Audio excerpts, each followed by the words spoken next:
Buenas tardes.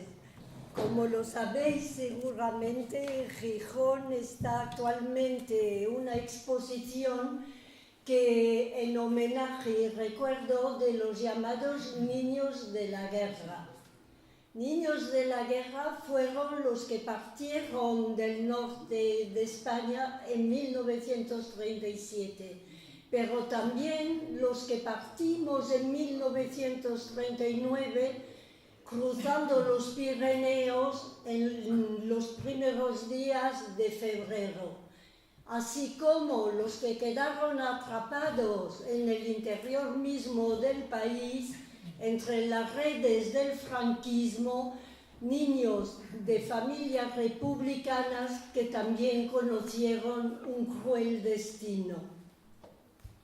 Yo, como hija de militar republicano, capitán de asalto, miembro del 5º Regimiento, y mi madre de las Juventudes Socialistas y delegada del Socorro Rojo Internacional, dos luchadores pues por la República, como tal no tuvieron otra opción en 1939 que salir al exilio, porque Franco lo había dejado bien claro cuando le dijo al periodista americano Jay Allen, que vino a hacerle un interview, dijo como una amenaza que desde luego ejecutó más tarde: si fuera necesario, fusilaría a media España.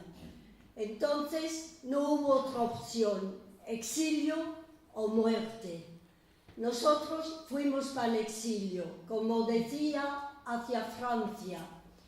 Llegamos a la frontera francesa en largas columnas, interminables columnas de mujeres, niños, ancianos, enfermos, heridos, soldados también y milicianos de la República. Y veníamos hostigados por la aviación fascista que nos vino ametrallando hasta las puertas mismas de Francia. Veníamos, sin embargo, con la esperanza que en ese país vecino, que era una república como la que nos habían arrebatado, una república que tenía los mismos lemas que la nuestra: libertad, igualdad y fraternidad. Pero al llegar a Francia cayeron todas las ilusiones, porque los amigos galos nos encerraron en campos de concentración.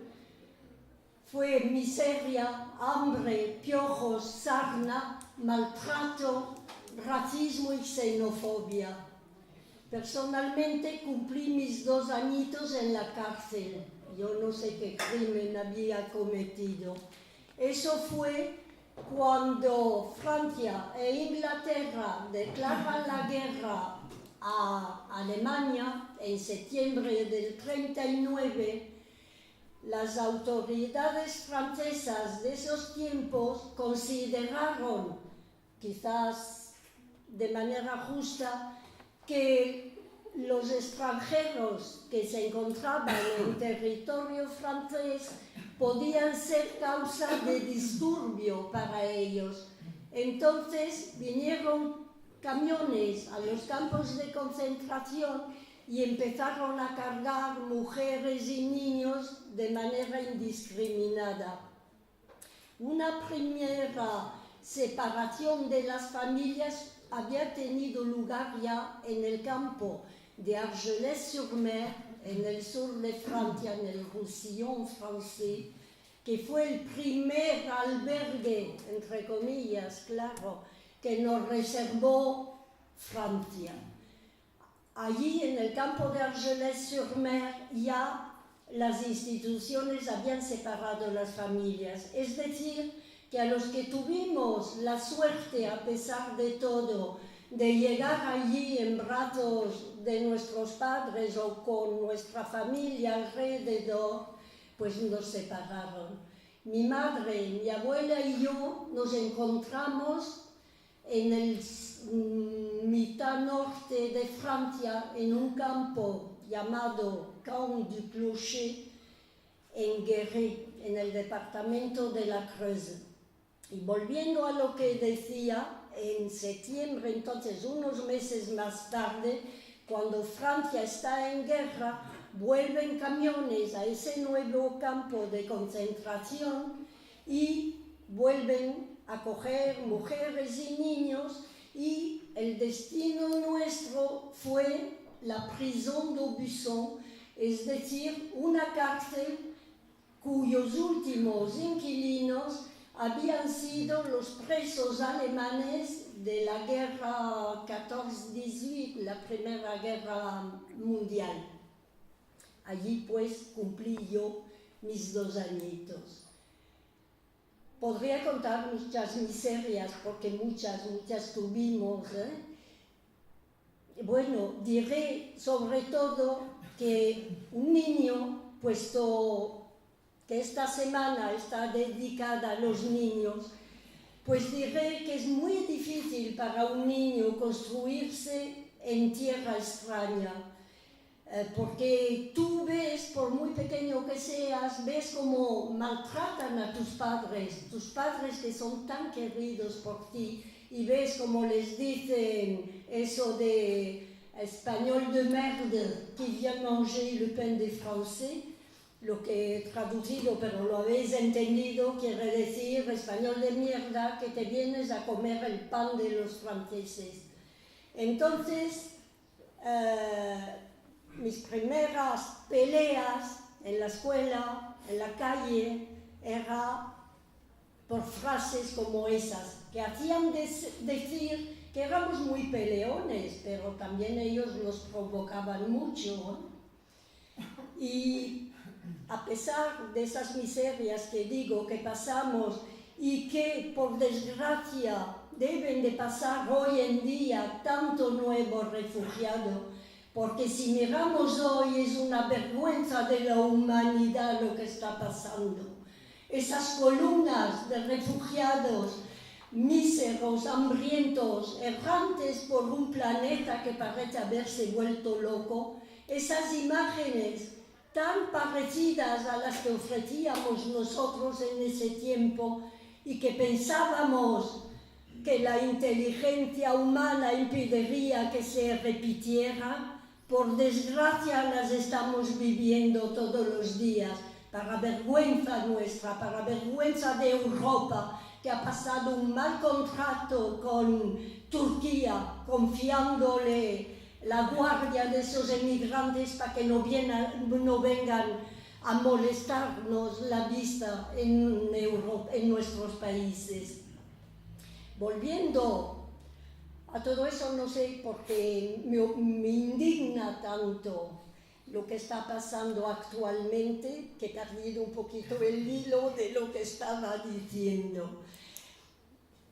Resumiré diciendo que si fue mucho dolor, si fue mucha miseria, eso también te hace que crezcas fuerte, que tomes conciencia muy pronto de lo que es la vida, de lo que es la política, de lo que son muchas cosas.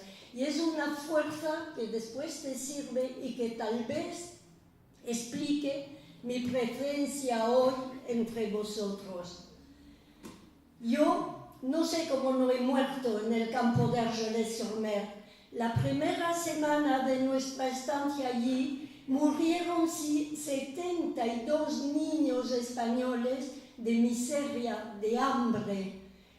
Algunos enterrados en la misma arena del campo de Argelès, que cuando se dice campo podríamos pensar que había albergue alguno, pero de eso nada. Arena fría y desnuda de un mes de febrero, mojada, además porque había nevado sobre el Canigou y que soplaba una tramontana, que es un viento helado que se carga de nieve justamente a pasar por el Canigou y que azotaba la playa. Allí, digo, murieron 72 niños y no sé qué milagro haría mi madre que no tenía ni leche ni pan para darme, ni agua, porque en los primeros tiempos no había agua en el campo, nada más que la del mar o la que caía del cielo. Pues no sé qué milagro haría para que no muriese yo allí y para darme 2 veces la vida. Una vida en la que solo puedo ser, siendo testigo de todo eso, habiéndolo sufrido, solo puedo retransmitirlo con fuerza para alertar sobre la fragilidad de las democracias, sobre la responsabilidad como humanos que tenemos de velar por ellas, porque es algo siempre amenazado y me parece a mí que hoy más que nunca, por todos lados se está levantando la extrema derecha. Los nazis están otra vez ahí en todos los países de Europa, no solo en los países, sino en los parlamentos. Hasta en el Parlamento Europeo está la extrema derecha sentada con toda normalidad, entre comillas. En Francia los tenemos también a la Chambre des Députés, bueno, a la Diputación, las Cortes, digamos, oui, voilà.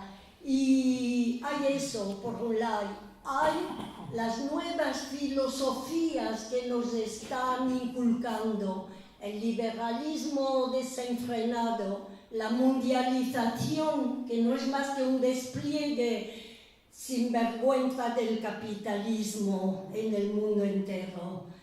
Pues con todos esos peligros, las democracias hoy en día son algo muy frágiles, porque los estados ya no gobiernan, son las grandes empresas las que mandan en el mundo, y las poblaciones, ya lo veis, las televisiones nos traen el espectáculo de pueblos enteros errantes, desplazados. Los pobres cuentan muy poco en este mundo. No quisiera monopolizar la palabra, podría contar de otros temas, hablar mucho más, pero quiero dejar la palabra a mis compañeros, pero estoy a vuestra disposición si después en la sala se abre un debate con la mesa.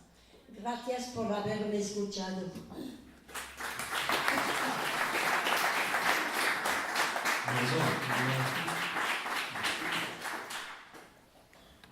Hola, buenas tardes. Bueno, como decía María Amparo, la exposición que en estos días está en Gijón, que se titula Los niños de la guerra cuentan su vida, cuentan tu historia, porque a todos nos afecta esa historia, está centrada en los niños que fueron evacuados a la antigua Unión Soviética. Por una razón, porque de ahí es de donde más documentación teníamos, gracias a la relación de Dolores Cabra, la secretaria general de AGE, de nuestra asociación, con el Centro Español de Moscú, donde se agrupan todos aquellos niños de la guerra que se quedaron a vivir allí. Entonces ella consiguió un convenio con el Archivo Nacional de Cataluña y con la documentación que ha traído de allá, fotografías, dibujos de los niños y bueno, con la colaboración de la Fundación Nostalgia, se ha hecho al final esa exposición que está itinerante por toda España, va recorriendo diferentes ciudades. Incluso ahora mismo tenemos otra en paralelo, exactamente igual, pero en ruso, que está circulando pues, en Moscú, en Obninsk, que es una ciudad a 100 kilómetros de Moscú, y ahora Dolores Cabra está ahora allí, por eso no está con nosotras, está allí porque va a Siberia, a Novosibirsk.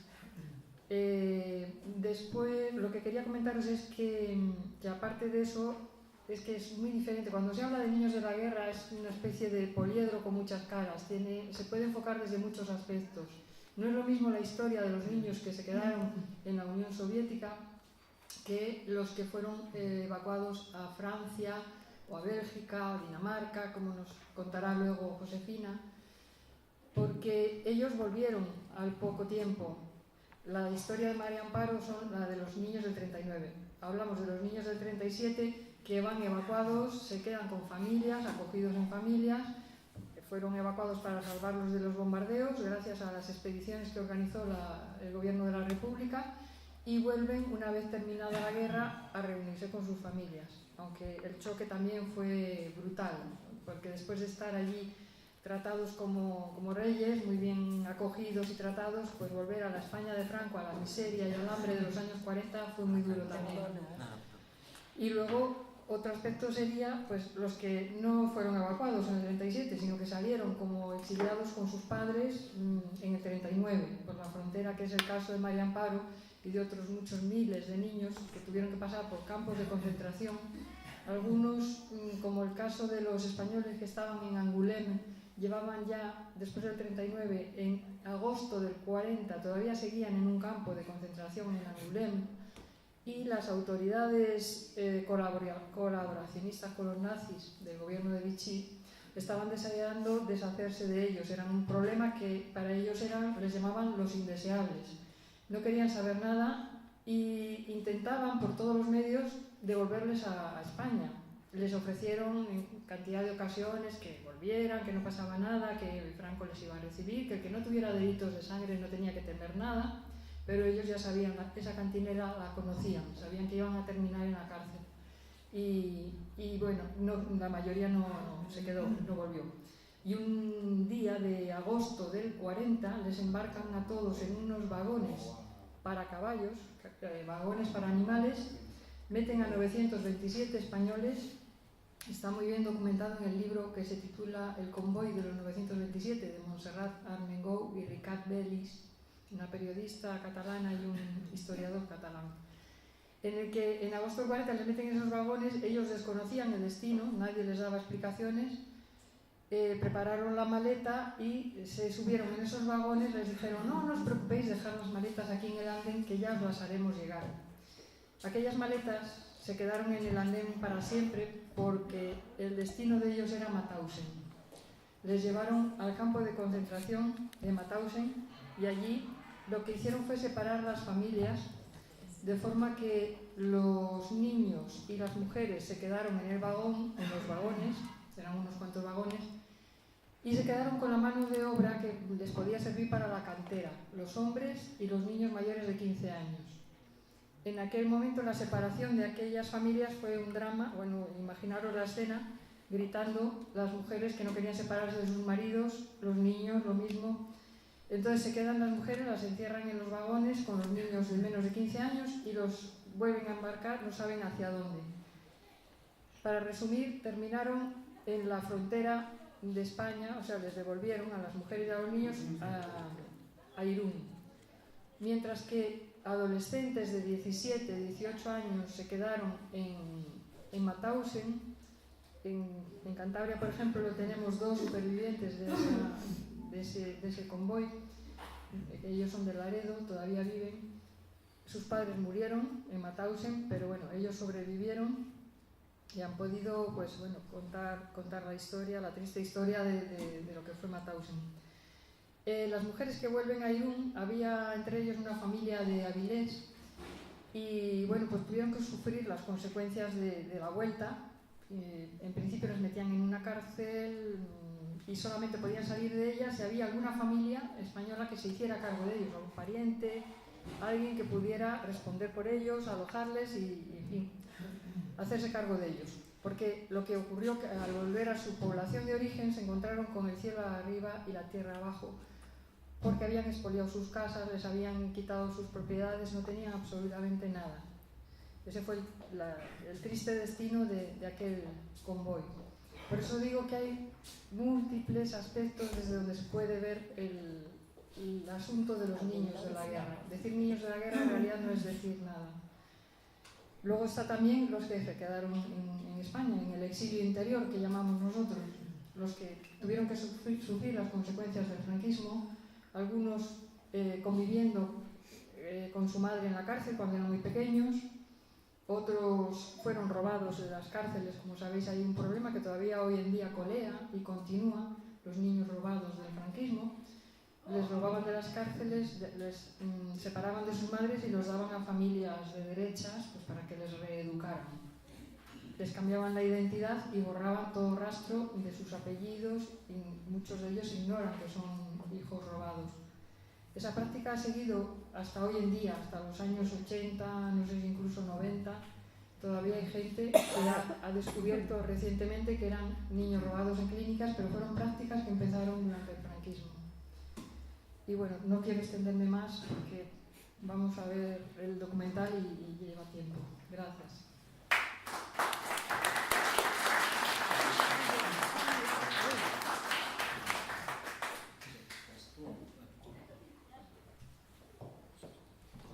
Bueno, buenas tardes a todos y a todas. Agradecer la presencia de todos aquí para compartir la experiencia vital que nos están relatando, que nos están contando en la crudeza y en la indignidad de unos hechos que pasaron, pero que pese a todo y pese a mucha gente no se olvidaron. No se olvidaron, además, tema importante, la memoria, porque un pueblo que olvida su historia está condenado a repetirlo, ¿no? Yo estaba pensando que iba a contar, y la verdad es que en un tema tan fuerte y con experiencias personales tan duras, tan tremendas, pues es complicado. Y quedarme con aquella expresión, aquella reflexión de Julio Anguita, cuando decía aquello de malditas las guerras y los canallas que las preparan. Creo que tengo muy poco que añadir en comparación con lo que se está relatando aquí, con temas que afectan de una manera a lo más duro la infancia, si llega a un extremo, si llega al extremo este, ¿no?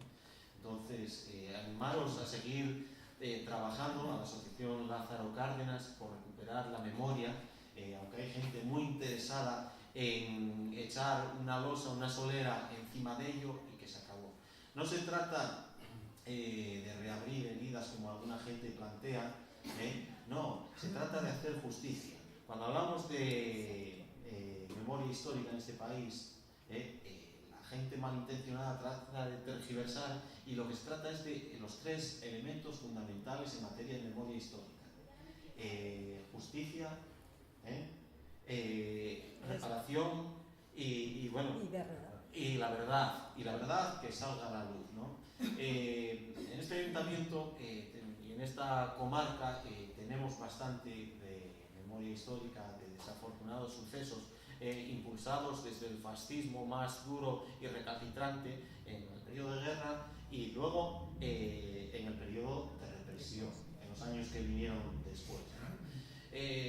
Yo estaba recordando dos cosas que bueno, pues pasaron en este ayuntamiento y en las proximidades, dos casos que tenemos bastante recientes en la memoria.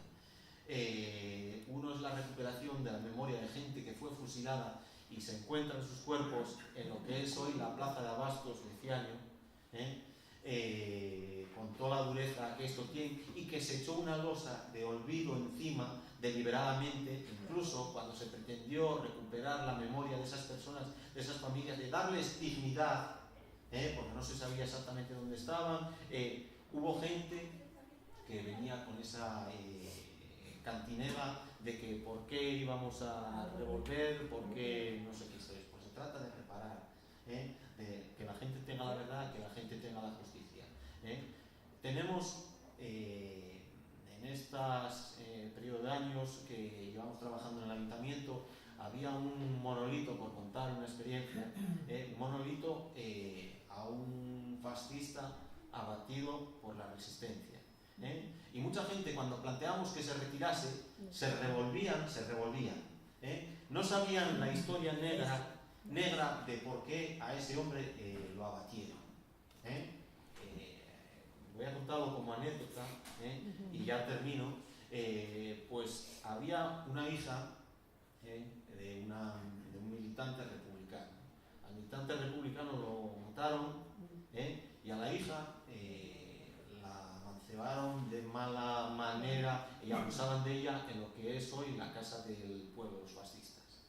La gente que estaba en el monte, pues un día lo pillaron y lo mataron desde lejos, le pegaron un tiro. Levantaron el monumento y había una resistencia tremenda a retirar ese monolito. Durante años estuvimos desde el ayuntamiento, nuestro grupo municipal, peleando y batallando, ¿no? Entonces, de ahí son dos cocinas, no tienen exactamente mucho que ver, pero sí tienen que ver en lo que es el concepto de memoria histórica. No olvido y reparación y justicia a las familias, a las víctimas y por el bien de la sociedad. Yo no me extiendo nada más, animaros a seguir trabajando, a seguir poniendo voz para que no se olviden este tipo de cuestiones, porque es fundamental, por lo que pasó y por las generaciones venideras. Nada más, no me extiendo nada más y muchas gracias.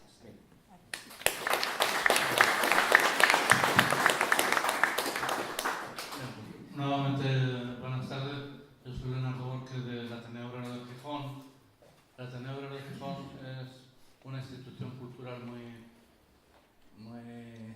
ya digamos, muy veterana, porque procede de 1881, tiene casi 140 años de historia, pero evidentemente sufrió también la represión franquista, fue disuelto, se incautaron todos sus bienes y demás, de manera que ha compartido la suerte de lo que estamos hoy aquí hablando. Y una de las cosas que cultivamos en el Ateneo, de las actividades que hacemos, pues es recordar un poco la represión que ha habido sobre la sociedad asturiana en general y la gijonesa en particular, ¿no? Y a eso se debe que, junto con la asociación Lázaro Cárdenas, pues hayamos promovido estas jornadas que han comenzado en Gijón, ayer en Mieres, hoy aquí, mañana en Lancareo, etc., ¿no? Esta es la motivación, ¿no? Bueno, volviendo un poco al tema de la infancia asturiana, en la época de la guerra, prácticamente nada más empezar, al poco tiempo ya de empezar, los combates, niños desamparados y demás. Y entonces la Consejería de Instrucción Pública, que era así como se llamaba, pues organizó unos orfanatos en los cuales concentró a los huérfanos que había diseminados por la zona de la región controlada por la República, ¿no? Si alguno lo recuerda, pues en Gijón hubo 3 orfanatos, en un chalet estupendo que hay en Somió, que es de la familia Rato Figaredo, no sé si lo conocéis, un chalet rojo, el más espectacular. Luego había otro orfanato en la calle que se llama ahora el Colegio San Vicente, que está en la calle Caridad, frente al muro. Otro, ahora me parece que es un museo, era lo que se llamaba el Asilo Pola. Había otro orfanato en Sebares, en Piloña, y había otro en Nava, ¿no?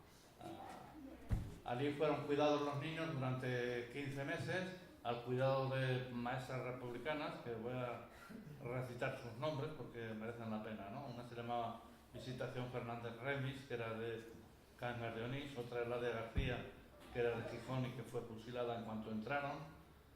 Luego Veneranda García Manzano, que es una mujer muy conocida que ya falleció, y Ángel Fernández, que era de aquí de La Viana. Bueno, había estado antes en Bilbao, ¿no? Bueno, pues este es el panorama que había, pero evidentemente la guerra avanzaba y se producían salidas. Lo digo para ver un poco cómo se produjo la evacuación de la infancia asturiana, ¿no? Hubo salidas, digamos, individuales, madres que salían en el barco que podían y salían hacia Francia. Fueron la mayor parte de estos casos que iban con sus hijos, las autoridades francesas las devolvían a Cataluña para que no estorbaran en Francia, y a eso se debe también que en algunos casos quedaran niños en Francia, o también después cuando fue la derrota final, ¿no? Lo digo para saber que hubo varias oleadas. Luego hablaremos más de esto porque justamente va a ser motivo del documental. Hay otra expedición de 100 y pico niños que sale y va a Dinamarca a primeros de agosto de 1937. Pero esos 120 niños eran un grupo de vascos, otro grupo de santanderinos, habían ido recogiendo, y finalmente otro grupo de asturianos, ¿no? Luego lo veremos con más detalle en el documental. Bien, y finalmente, que es la expedición más numerosa, más masiva y de la que hay más documentación, es la que se produjo en septiembre de 1900, el 23 de septiembre, la noche del 23 al 24, en Gijón. Salieron del Musel, salieron 1092 niños. Las condiciones que se puso para... Esto era aprovechando un ofrecimiento que había por parte de la URSS de acoger a niños de la guerra, ¿no? De suyo hubo también expediciones que salieron de Valencia y de Barcelona. Lo que pasa es que esas fueron por el Mediterráneo y fueron a la zona del Mar Negro, si se dan cuenta. Y esta en cambio, pues evidentemente llevaría otro itinerario que veremos después.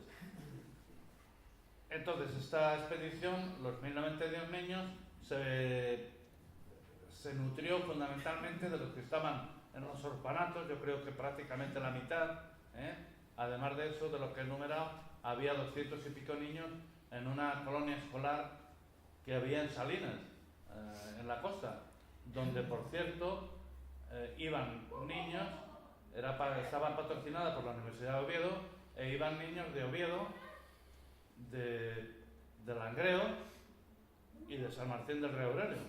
De manera que a eso se debe que, además de los que salieron de aquí, o de los que pudieron salir de aquí, salieron de la colonia aquella que había en Salinas, ¿no? Entonces, esos todos, los 220 que había en Salinas, embarcaron, más luego los de los orfanatos, más luego los que, ante el llamamiento, las familias, pues acordaron que sus hijos fueran para allá. En realidad, de lo que se trataba era de alejar a los niños y niñas de la guerra, esperando todavía incluso la victoria republicana y creyendo que iba a ser una marcha, una ausencia pasajera, ¿no? De semanas o de meses. Como he sabido, no fue así, desgraciadamente.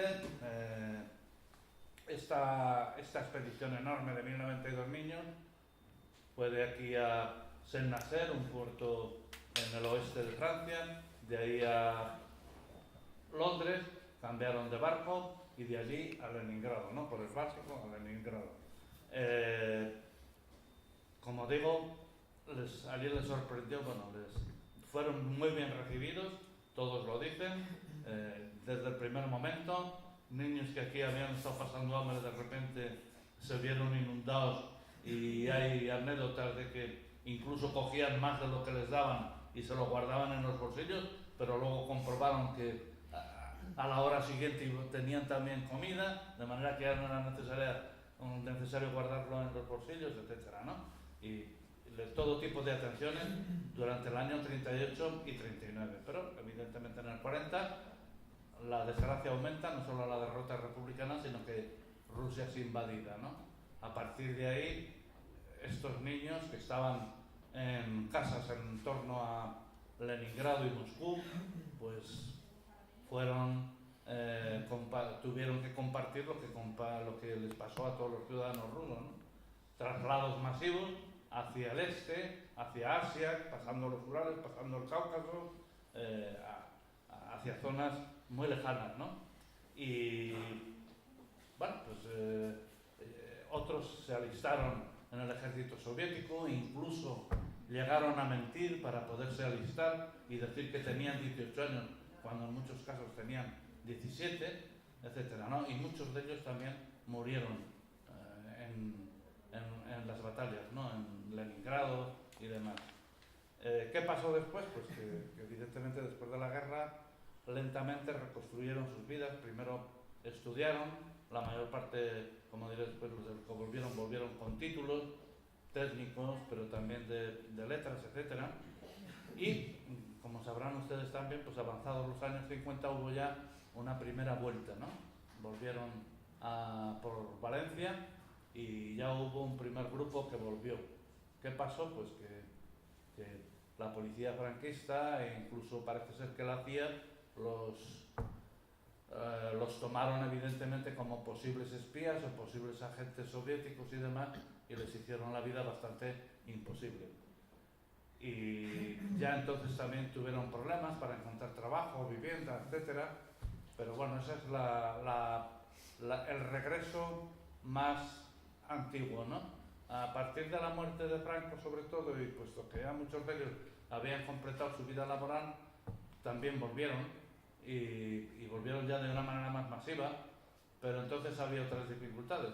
La dificultad del cambio del rublo a la peseta, nuevamente el problema de la vivienda, el problema y luego los desgarros familiares que se plantearon, de que él quería volver pero ella no, o a la inversa, ella quería volver pero él no, porque también hubo muchos matrimonios mixtos con rusos y rusas, en fin, toda una serie de casualidades o de causalidades que dieron lugar a que la situación de muchos de ellos se volviera difícil. Algunos de ellos incluso volvieron a la URSS, estoy hablando de los años 80 y 90, por esa sensación que tuvieron de que aquí eran considerados rusos, lo que habían encontrado ya no era lo que ellos esperaban encontrar, pero allí eran españoles, ¿no? De manera que yo siempre cito a un autor que dice que quien se exilia una vez, se exilia para siempre, ya no tiene remedio, ¿no? Y bueno, pues como estos días, o este año, si saben, desde el 37 al 17 van 80 años, este es el motivo para recordarlos. Y como ha dicho la presidenta de la asociación esta, de la asociación que agrupa a los que se fueron a la URSS, dice: lo que espero es que lo que pasamos nosotros no se repita. Y eso es lo que pretenden estas jornadas, ¿no? Que lo que pasaron ellos pues no se repita. Y inmediatamente paso a explicarles la lista, esas listas que les he dado, para que sepan un poco. ¿Cuál es la finalidad de la lista? Pues que sepan los que salieron de aquí, que no son todos evidentemente, ni son todos los que están, ni están todos los que son, que quede claro. Porque primera cuestión, hay una primera lista que viene en el primer folio, fundamentalmente, que procede, como se dice ahí, del Archivo Histórico de Asturias, que a su vez la ha copiado del archivo que en Salamanca se llama Centro Documental en la Memoria Histórica. Y eran unas fichas que les levantaron, que les extendieron a cada niño antes de salir. Pero no hay más que la mitad, aproximadamente unas 400 y pico fichas, como marcharon en 1092, pues son la mitad. De manera que hay que suponer que son la mitad. Y, por ejemplo, aquí hay 53 nombres de San Martín del Rey Aurelio, que como ven, están incluso las parroquias y de dónde procedían. Y están ahí los datos. En la columna de la izquierda dice rollo, eso a lo que alude es a que esto está en una especie de película, un rollo, y los rollos están numerados, lo digo para que lo sepan. Y bueno, como anécdota aquí, casualmente, por ejemplo, aquí había pocos huérfanos, uno o dos, nada más, a pesar de lo que he dicho, pero aquí siempre lo que choca es que, si se dan cuenta, la mayor parte de los que fueron eran miembros eran hermanos, muchísimos, ¿no? La mayoría eran 2, 3 hermanos, 2, 3, 4 hermanos, ¿no? ¿Qué quiere decir eso? Pues que cantidad de parejas, cantidad de matrimonios, bueno, que quedaron en parte sin hijos, porque hay que suponer que entonces las familias eran mucho más numerosas, que 3, 4, que quizá no marcharan todos, pero como ven ahí, hay familias que mandaron nada menos que a 4.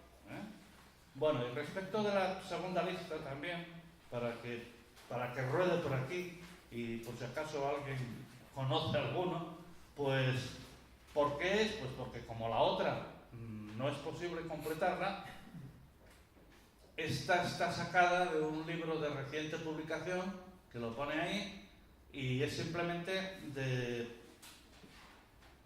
españoles en la URSS. Y aquí hemos seleccionado nada más los que posiblemente, habiendo nacido a partir del año 25-26, pudieran ser niños. Es decir, que tuvieran entonces entre 10 o 12 años cuando fueran.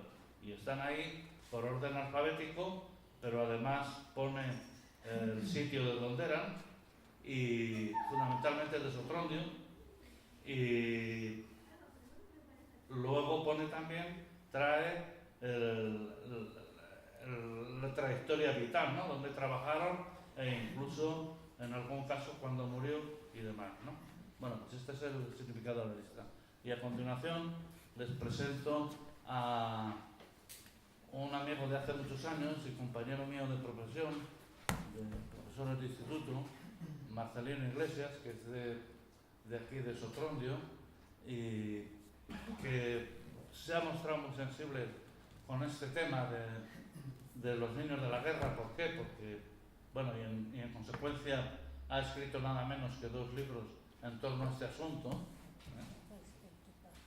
Y bueno, son novelas, porque él escribe novela, y evidentemente el motivo es que un tío abuelo suyo marchó y no volvieron a tener, marchó en la expedición esta a la URSS y no volvieron a tener noticias de él, y luego otras 2 personas relacionadas a quienes les dedica el primer libro, ¿no? Que es este, ¿no? De manera que esa sensibilidad y ese trauma vivido en su familia es por lo que le pedí que nos dijera algo esta tarde, ¿no? ¿Puedo hacer un lapsus? ¿Puedo intervenir? ¿Ahora o después? Ahora, antes de que se me olvide. Vale. Esta persona que va a hablar ahora, creo que es de Blinea, no de Sotrondio. Y los 2 últimos de la lista son de Blinea, no son de Sotrondio. Ah, pues bueno. Pero, ¿de la segunda lista o de la primera? De la segunda. Ah. Una precisión. Bueno, yo... Precisa. No, sí, Nació una en la precisión Cerezal, precisa. Salvador. De la Cerezal. Nació en la Cerezal, los cases debajo. Y luego bajé a Blimea con... Vale, 5 o 6 corrijo lo de años. Marcelino, pero no lo de los 2 últimos. Vaya debate. Yo he copiado en lo del libro de la segunda lista, lo he copiado tal cual viene en el libro. Esos son de Blemea, pero en realidad son de Pachumal. Exactamente. De Pachumá. Exactamente. No es igual. Así que ya te descanses de lazo. Sí. Cuidado.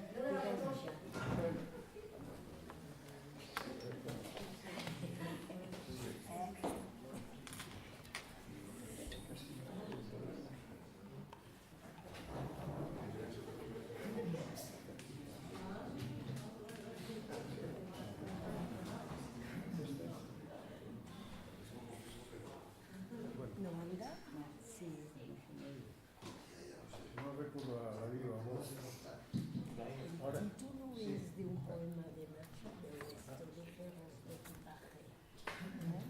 bueno, Y cuando llegue el día del último viaje, sí. Vale. Buenas tardes. Voy a leer mi intervención y leeré luego 2 pequeñas secuencias de cada uno de los 2 libros, ilustrativas de lo que pueden ser sus contenidos. Hoy estamos aquí por una conmemoración. El acto que aquí nos convoca tiene como objeto una conmemoración.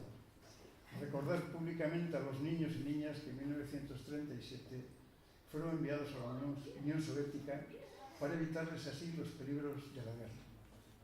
Mantener la memoria, luchar contra el olvido y especialmente contra el olvido interesado, el de la revisión histórica a conveniencia. Piensen, si no, en las reiteradas trabas de la derecha al cumplimiento de la ley de memoria histórica. Estamos recordando, pues, unos hechos acaecidos hace 80 años y que marcaron desde entonces tantas vidas. El relato de estos hechos, sea cual sea el lenguaje, verbal, cinematográfico, audiovisual, icónico, es sin duda la forma más persistente para su supervivencia. A ese objetivo se vienen sumando desde hace años testimonios cinematográficos, como ejemplo destacado Los Leones de Rusia, película documental dirigida por Jaime Camino en el año 2001, o la película de ficción Hispansi de Carlos Iglesias de 2009. Audiovisuales, 2 muestras que participan en estos actos: Massimino Roda, Un niño de la guerra, de Luis Felipe Capellín, y Elogio al horizonte de Iñaki Baseta que tenemos en esta sesión. E icónicos. Recuérdese la impresionante galería fotográfica conservada. Pero fundamentalmente los recuerdos se verbalizan, se plasman en escritura. Son libros testimoniales unos. Mi infancia en Moscú, estampas de una nostalgia, de José Fernández Sánchez, en 1988. Y fruto de investigación otros. Dos ejemplos ilustrativos. Los niños españoles evacuados a la URSS, 1937, y los niños españoles en la URSS, 1937-1997, narración y memoria. Estas dos muestras, más las que se incluyen como bibliografía en el programa de estos actos sobre el 80 aniversario, son relatos historiográficos documentados y rigurosos con la disciplina académica. Los hechos públicos comprobados son objeto de estudio de la historia, pero ¿quién se ocupa de los sucesos de la vida cotidiana, de los dramas interiores no registrados, de la consternación y sufrimientos padecidos? Esa apelación a la vida cotidiana, a los seres y sus circunstancias, se aproxima a lo que Unamuno llamaba intrahistoria. La mayoría de vidas de los humanos terminan en la página en blanco del olvido, pero pervivan mientras alguien los recuerde. Ese es, a mi juicio, el territorio que explorar por la literatura.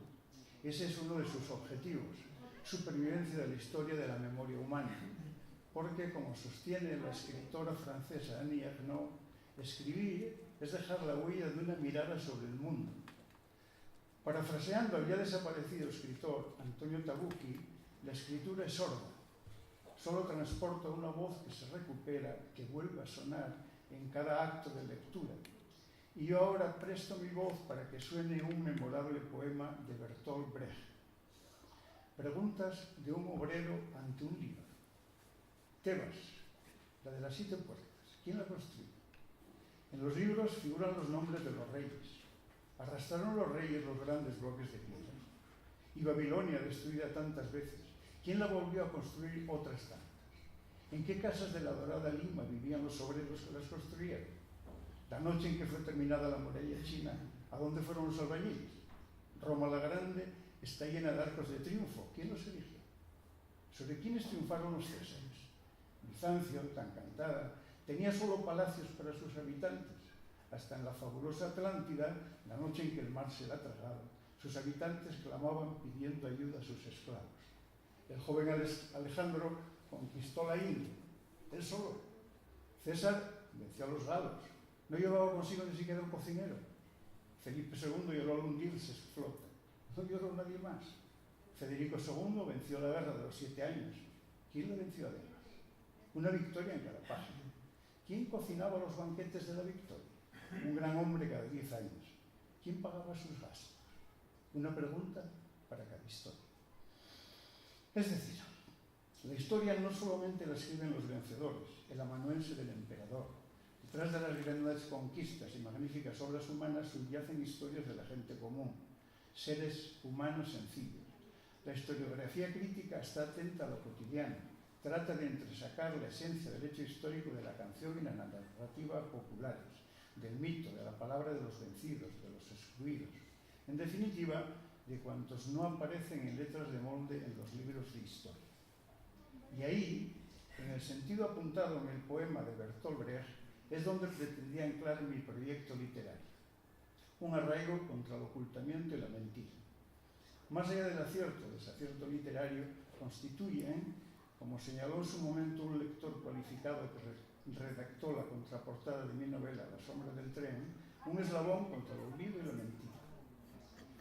Como sostiene George Steiner, todo se olvida, pero no un idioma. Cuando se ha llenado de falsedad, solo puede depurarlo la verdad más imperiosa.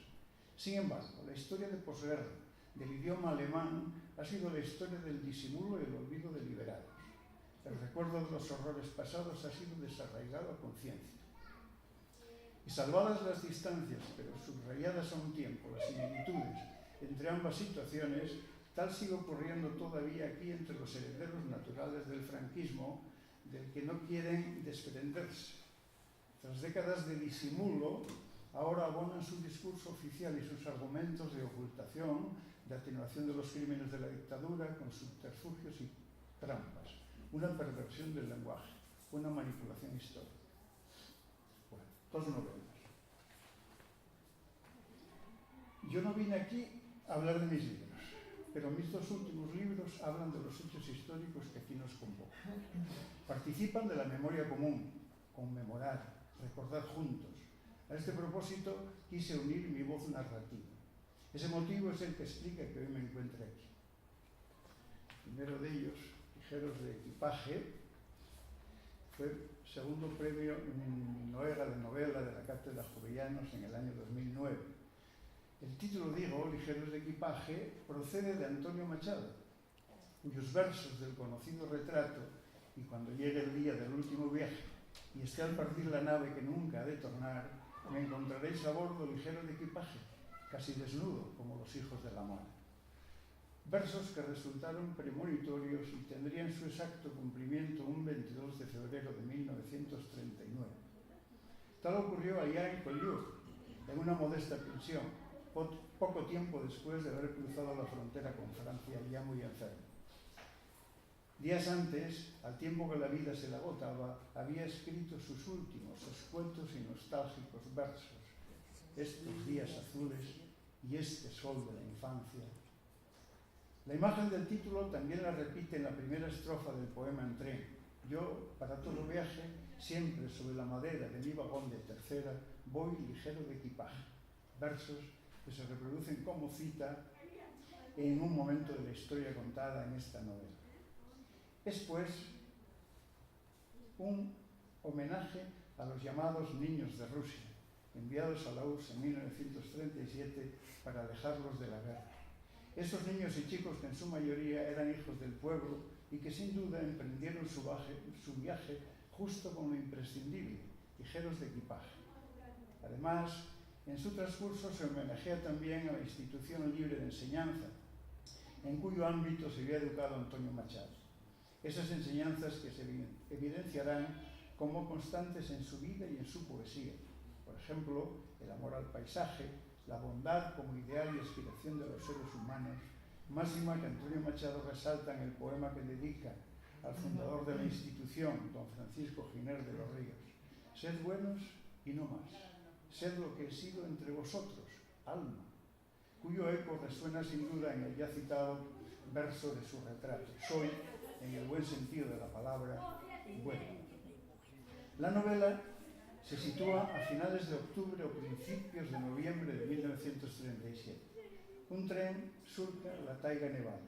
En él viaja una nutrida expedición de niñas y niños españoles cuyo destino es Moscú.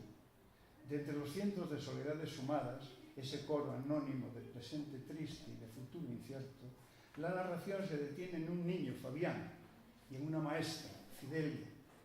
El niño, ya a las puertas de la adolescencia, es, como la mayoría de sus compañeros de desventura, hijo de familia obrera campesina. Sus padres, sus tíos, combaten en el frente. Fidelia, una maestra que está al cuidado de la expedición, ha sido educada en el ambiente y valores laicos de la institución libre de enseñanza, de la que formó parte su padre, quien además, como se dice en su momento, era amigo de Antonio Machado. Ella milita desde hace años en el Partido Comunista de España y ha atendido la petición del Ministerio de Instrucción Pública de acompañarla. La narración transcurre durante ese traslado del emigrado a Moscú, donde los expedicionarios serán alojados definitivamente en alguna de las casas habitadas para tal menester. Pero aunque a veces se haga referencia a la marcha del tren por la taiga nevada, se trata de un viaje interior, o mejor, al interior del corazón si se quiere, a los sentimientos, a las sensaciones, a los recuerdos de esos dos personajes sobre los que se centra el relato. Los breves fragmentos de que consta, encabezados con epígrafes alusivos al contenido de la secuencia, se encadenan bien alternándose, bien sucediéndose. Fluirán así, sucediéndose, recuerdos, sensaciones, sentimientos, reflexiones, tanto del niño como de la maestra. Leo una página. Que vean el tono de la narración.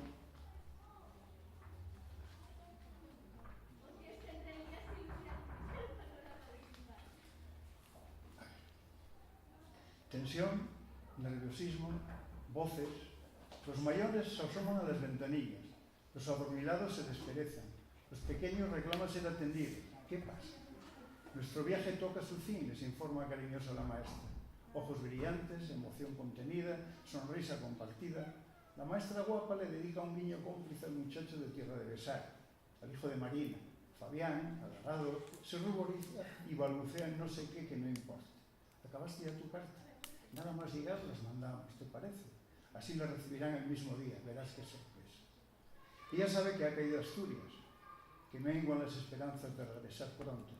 Tal vez estas cartas no lleguen nunca a destino, pero esta información se la ocultará a Fabián, a los niños. ¿Para qué preocuparlos innecesariamente? Por fin luce el sol, se van disipando las nieblas, forman baharadas caprichosas. La luz reverbera en la nieve, ciega con su claridad. La maestra los previene, deben protegerse los ojos. Fabián mete la mano derecha en el bolsillo del pantalón, acaricia la navajita de Taramundo y agradecido le sonríe a la distancia Zacarías. Acerca el reloj de su abuelo Arturo al oído. Escucha su tic-tac monocorde, su ritmo implacable. Le parece un eco de su corazón. Se toma el pulso. Fluye la sangre bombeada en pulsos regulares. El tic-tac del reloj, los latidos del corazón, lo transportan en viaje vertiginoso a Asturias. ¿Qué hora será allí? Seguro que está lloviendo. Se le forma un nudo en la garganta, los ojos brillan, las lágrimas apuntan. Las retiene tras la saliva, supera el trago. Nadie tiene por qué verlo llorar. Está aprendiendo a llorar por dentro, para sí. Esboza una sonrisa tierna. La abuela Rosalía estaría orgullosa de él. Silba el tren, desparrama su melena de vapor, lentifica la marcha. Crece la expectación en los vagones, se ultiman preparativos, se comparte inquietud. Poco a poco la ciudad se va dibujando en el horizonte. Moscú aparece ahí al fondo. ¿No veis las murallas y aquellas torres tan altas? Son las del Kremlin. La segunda novela lleva por título Quien sombra dice, son complementarios. El impulso primero para la escritura de estas dos narraciones, que se complementan, como os decía, lo constituyó la inquietante figura de un desaparecido. Cuando a finales de los años 90, yo tardé mucho en conocer esta historia, finales de los años 90 del siglo pasado me enteré de su existencia, tuve en las casas debajo de la Cerezal como principales informadores a Pilar Orbiz, memoria entonces prodigiosa, y a mi tía Odete Suárez Bernardo, sobrina del desaparecido y que más que acordarse directamente, ella tenía 6 años, recordaba lo oído y comentado sobre él en la familia. Guardaban un recuerdo vago de aquel niño de pelo claro, espigado, inquieto y despierto, decidido, que cojeaba ligeramente por haberse soldado mal una rotura de una pierna. Hablé después en los cuarteles de la Cruz con Pepe, el único hermano que aún vivía. Me confirmó que su hermano había sido uno de los niños embarcados en septiembre de 1937. Se llamaba Luis Suárez Alonso, natural de Miel Arriba, en Santa Bárbara. Hace años busqué información sobre los niños de Rusia en el archivo provincial, en libros. Recurrí a internet, a una página de descendientes de los exiliados republicanos. En vano, nada. Sobre esa desaparición, sin dejar rastro, hablé por última vez meses antes de su muerte, a 6 años, con Pepe. Como ocasiones anteriores me corroboró que nunca más habían vuelto a saber de él. Sí que recordaba que Luis, solo un año mayor que él, pero más decidido, lo animaba a acompañarlo, a que también viajara a ese país lejano. Esa persona es el soporte o germen del personaje Fabián. De él solo conserva esos pocos rasgos de su físico y el hecho de su desaparición, nada más. Pero en la ficción todo es posible.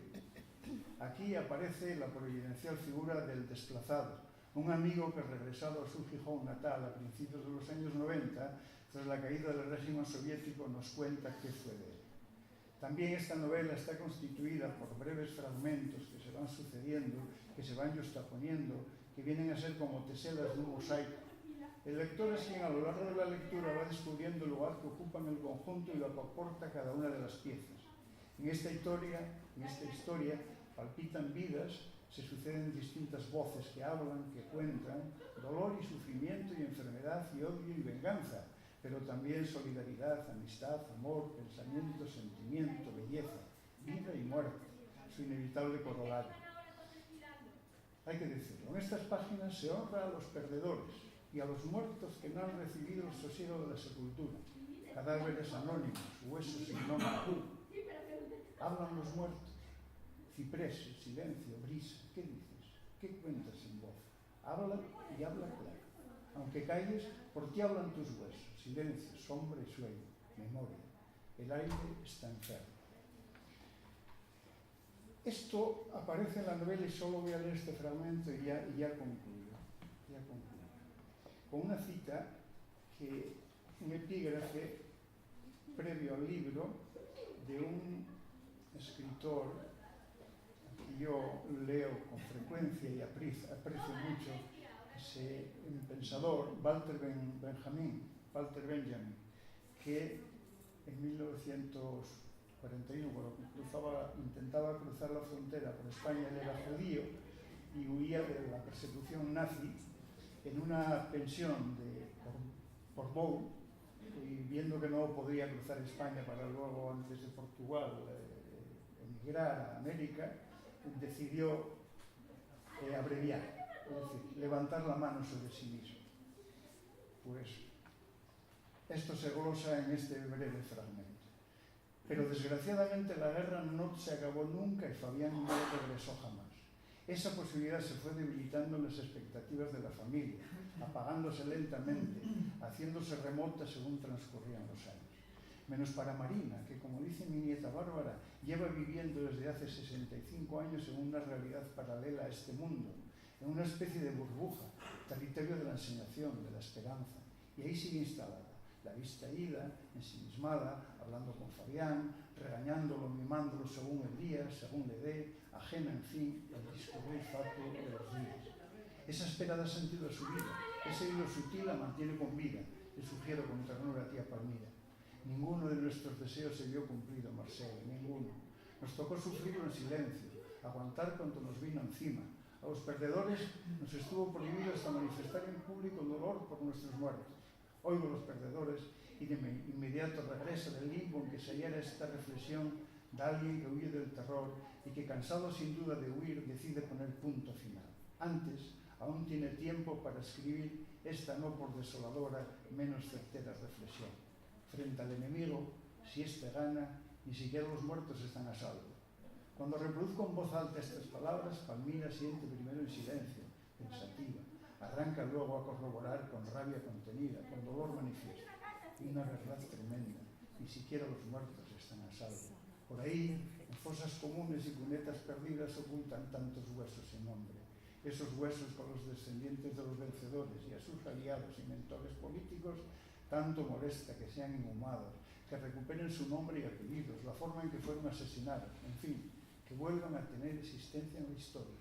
Qué poco se pide, Marcelo, que los muertos afloren, que broten sus nombres de sus huesos, y se queda cabeceando, rumiando para sus adentros el doloroso estigma de lo padecida por ella, por lo suyo.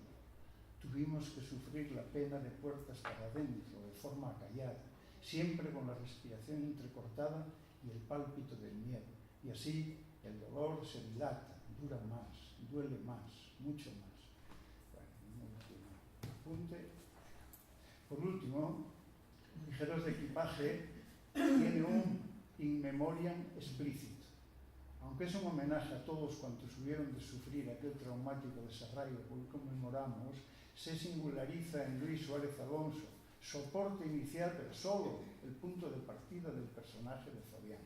Y también en otros dos de aquellos niños que aparecen en ambas novelas de forma anecdótica con sus nombres y apellidos, naturales del barrio de La Vega, en esto que hoy es el Entrego, Sara y Antonio, hermanos de Ángel González Hernández, quien fue concejal y teniente de alcalde tras la recuperación democrática en este ayuntamiento de San Martín, cuya corporación fue presidida por el alcalde Fructuoso Roza.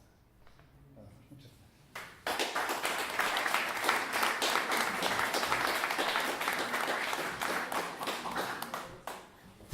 Bien, pues ahora a continuación vamos a ver un documental que en realidad es producto de... Vamos a ver, es un documental sobre la otra gran expedición que hubo, una expedición, digamos, masiva, aunque mucho menos numerosa, que he dicho antes, la que fue a Dinamarca, ¿no?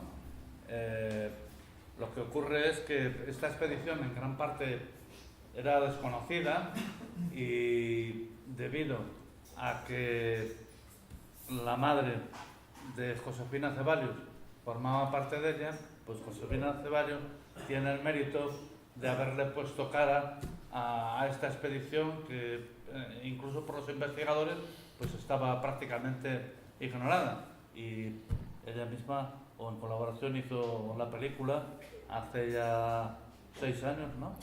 Y con la TPA, lo que pasa es que debido a la premura del tiempo, pues nada más ha elegido un trozo correspondiente precisamente al colectivo asturiano, ¿no? Sí, bueno, a ver, quería primero explicar un poquito, porque al tener que seleccionar imágenes hay ciertas cosas que igual no se entienden muy bien.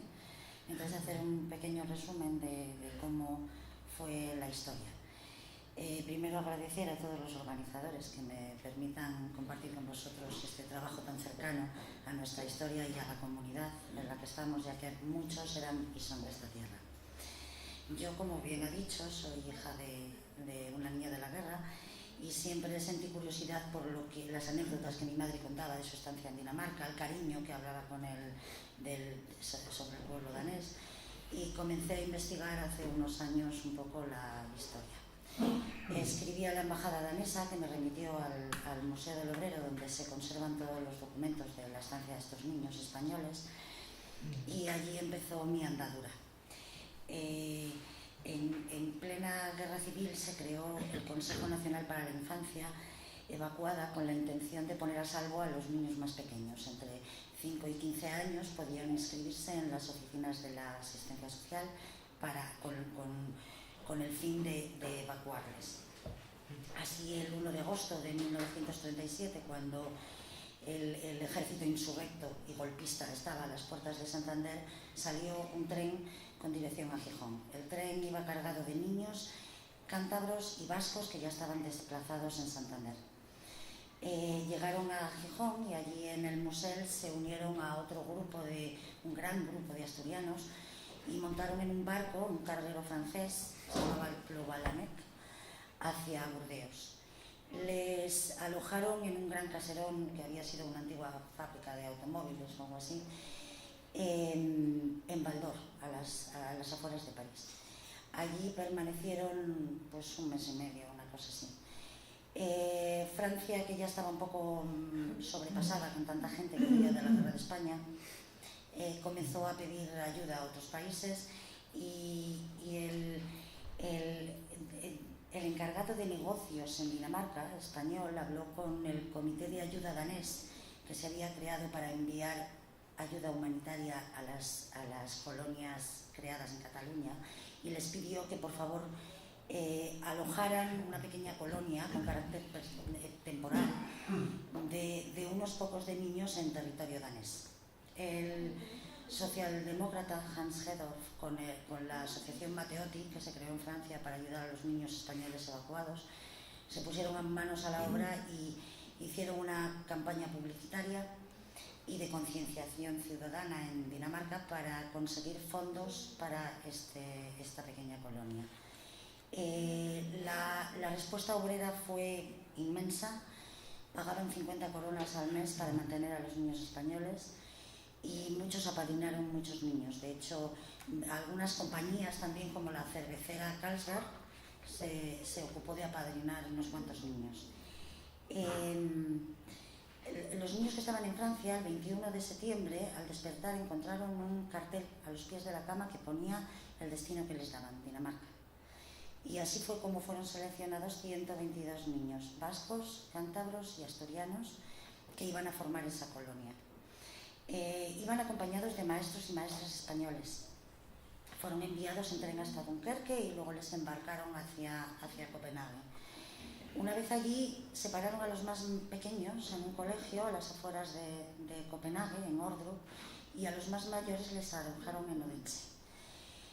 La vida en las colonias era muy placentera, muy tranquila. Asistían a clases impartidas por profesores españoles, hacían actividades, excursiones, talleres, y todos participaban en la organización y en la limpieza de las colonias.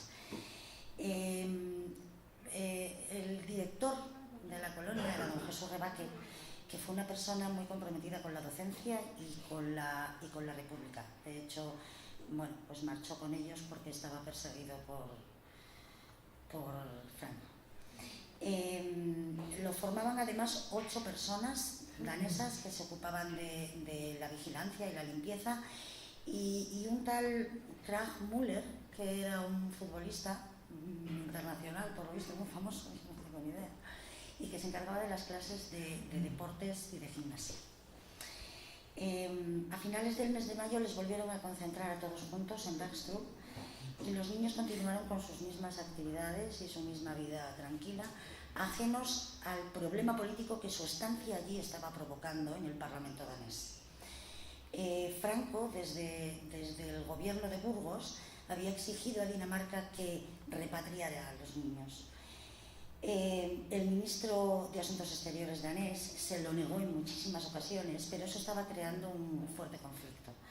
Entonces, en agosto del 38, se reunieron el delegado de la España republicana en Dinamarca con el comité y decidieron enviar los niños de vuelta a Francia. Primero porque en Dinamarca la situación ya era muy delicada, estaban a puertas de la Segunda Guerra Mundial, y segundo porque pensaron que la repatriación desde tierra francesa sería mucho más fácil. Hicieron el camino de vuelta, les alojaron en Bessy, en un gran castillo que había, y esa colonia en Francia seguía manteniéndose con fondos de los obreros daneses. Lo gestionaba la Comisión Internacional para los Niños Españoles, que estaba dirigida por Solana Ferrer, y allí continuaron sus actividades. Muchos de los mayores fueron desplazados a otras colonias, otros fueron reclamados por sus padres que se encontraban en Francia. El 30 de abril del 39 un gran número regresó a Francia, entre ellos mi madre y sus hermanos. Otros no tuvieron tanta suerte y fueron retenidos en la frontera con España, obligados a trabajar para el ejército francés en régimen de esclavitud. Les ponían a limpiar camiones, establos. Estuvieron allí varios meses pasando mucho hambre, mucho frío y mucha miseria, hasta que un día les subieron en el tren y les mandaron para España. De regreso en España, y cuando regresaban a sus ciudades de origen, los depositaban en orfanatos, alguno como el que tú mencionaste, y allí los padres les iban a reclamar, los padres o los familiares. Los niños eran entregados previa firma de un documento que exigía firmar la Falange, en la que culpaban al gobierno de la República como único responsable de haber arrancado a esos niños de los brazos de sus padres en un acto cruel e inhumano, en fin, culpando a la República del hecho de esta separación. Muchos niños quedaron en los orfanatos porque no fueron reclamados, sus padres habían sido fusilados, estaban en prisión. Entonces, en ese caso, esos niños quedaban a vivir en el orfanato. Hace unos años me surgió la oportunidad de hacer este documental con la ayuda del director de cine Iñaki Bisate y con la TPA. Logré reunir a muchos de los protagonistas de esta historia, y entonces en el documental lo que hicimos fue recrear el mismo viaje que hicieron de jóvenes. Partimos de Bilbao, recogimos en Cantabria a los cántabros y nos dirigimos hacia Gijón. Nos unimos con el grupo de asturianos en el Elogio al Horizonte, de ahí el título del documental, porque considerábamos que estaba lo suficientemente cerca del Musel de donde habían partido años atrás. Lo que vamos a ver es un inciso. Tengo que agradecer al Ayuntamiento de Gijón, que en aquella ocasión les hizo un recibimiento y un homenaje precioso a todos estos niños de la guerra. Lo que vamos a ver es un resumen, digamos. Hemos intentado elegir las imágenes que más ilustran un poco esta historia, y gracias al trabajo de Laudino Ballina, que es un experto en diseño gráfico, hemos resumido el documental en 20 minutos. Solo quiero añadir, para terminar, quiero pedir a todos que no ignoremos el sufrimiento de muchos de los que hoy se encuentran en una situación similar a la que se encontraron aquellos niños. Que tenemos el deber moral de ayudar y alojar a esta gente, de acogerlos, porque todos somos seres humanos. todos somos susceptibles de ser niños, padres, hijos o nietos de alguna guerra. Muchas gracias.